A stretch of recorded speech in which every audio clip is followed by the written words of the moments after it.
Hey there, all you beautiful Texans. Welcome to the James Show. News Talk 820 WBAP, now on FM at 93.3.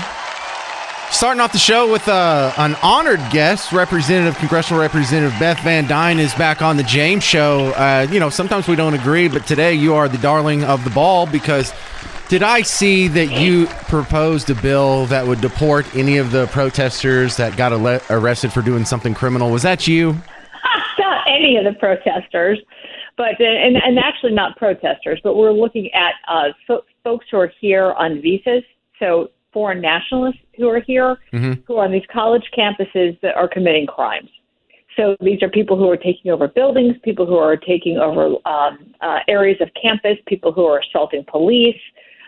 Those types of crimes, if you are here in this country, this is a privilege to be here. You do not have a right to be in the U.S., and if you're going to be spewing anti-American hate, anti-Jewish hate, pro-terrorist, Hamas garbage at the same time as committing a crime, you need to be deported. Okay, I'm thinking the same thing the guy listening to us is thinking. That wasn't already a law? That wasn't a law yesterday? No. That's not law right now?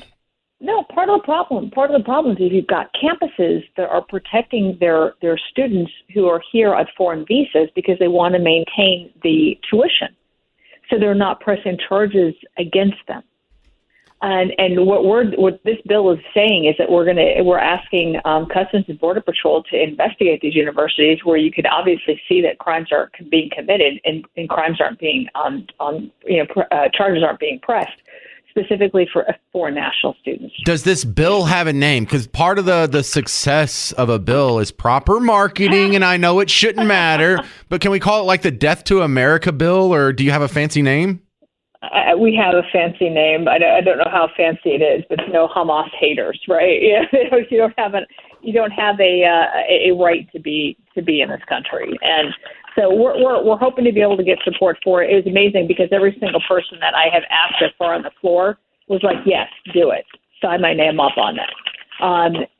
People who are here should be privileged to be in our country, should obviously respect the laws, but even more so than that, should be touting, the benefits of America for them being here and not hate.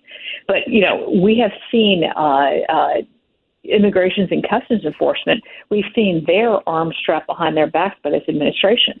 Because typically when you have folks who are here illegally committing crimes, you can't get them deported.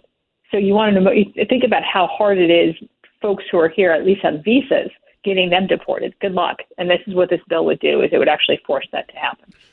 I understand that some people aren't going to like this country, and some people probably think it's nice and evil. But if you're going to come here and then chant "Death to America," exactly. Can we just make them say it over there? Like, you can go say that in your country or some other country. You can go to Mexico and say, just don't come to our backyard and do that. Then now you're just asking for trouble. That's exactly. Well, who's on their side? Who are these people that are like, no, that's fine. They just want us all to die. No big deal. Bring them over. The same people who are here who are in favor of open borders, the same people who are here for us, supplying money and support to every other country to protect every other border than our own. Those are the same folks that you're seeing, people who are anti-American, people who have infiltrated with this Marxism nonsense into our universities. This is the same type of people. You see them on college campuses. I mean, you see them. These are professors now who are being arrested on college campuses because that's where it's coming from. I mean, it's being taught, and the poison that's happening to our kids' minds that we just have not been aware of, that we just have not really been concerned about, has reached an all-time high. You're seeing it with the violence that's being committed on campus. You're also seeing it with the anti-American hate. We have basically almost a whole generation of students who have experienced this. Some have come out a lot stronger than others, and others are just buying into the rhetoric. Well, Congresswoman Van Duyne, is there any chance this bill can actually pass and become law? You're going to have support from the Senate, and I don't know that that's going to happen, but it should. We have a lot of good bills, strong bills in Congress that make all the sense in the world. But you've got Democrats who refuse to actually be able to support it. And a great example is our H.R. 2, our Secure the Border Act of 2023, that we could not get Democrat support on. So will it become law? I don't know. I know that my job is to be able to pass the most conservative, the most pragmatic bills that protect our country, that protect our district. And that's what I try to do on a regular basis. Well, the other big headline I wanted to talk to you about today, Congresswoman Van Duyne, is, the Trump trial still going on. And look, even with my job, I think I'm starting to lose interest in the day-to-day tiny details here. I think all of us have our minds made up. Salacious testimony of Stormy Daniels, you're losing interest? Well, after that, Michael Cohen cannot hold my interest like Stormy Daniels. His stories aren't as good.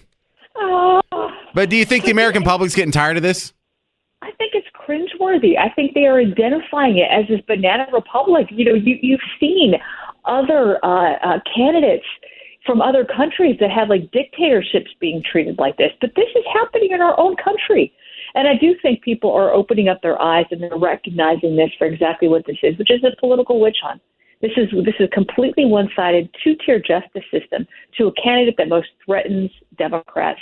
And you're seeing it not just, people starting to not even watch the trial anymore, but you're seeing it in poll after poll after poll. And people are I think really frustrated because they're seeing how much coverage this is getting and how personal this has gotten. This guy hasn't even been really accused of a crime. I mean, if you watch and you see the updates from the court, it's not even criminal activity that they're talking about. It's just salacious to smear his reputation. But I think people are also feeling what's happening in their wallets. They're seeing inflation. They're seeing crime in their communities. They're seeing open borders. Those are the things that people want us to talk about. That's where they want the focus of this campaign. And instead, you're seeing it on what could be recognized from Banana Republic, not from the U.S. All right, this is Congresswoman Beth Van Duyne from the 24th District of Texas, the old fighting 24th. I'm just kidding. I don't even know where that's at, actually. I'm just making that up. Thank you, Beth. Thank you. You take care. If that bill passes, she needs to have a party, but I think it's a long shot for the old Senate there. This is The James Show, News Talk 820 WBAP, now on FM at 93.3.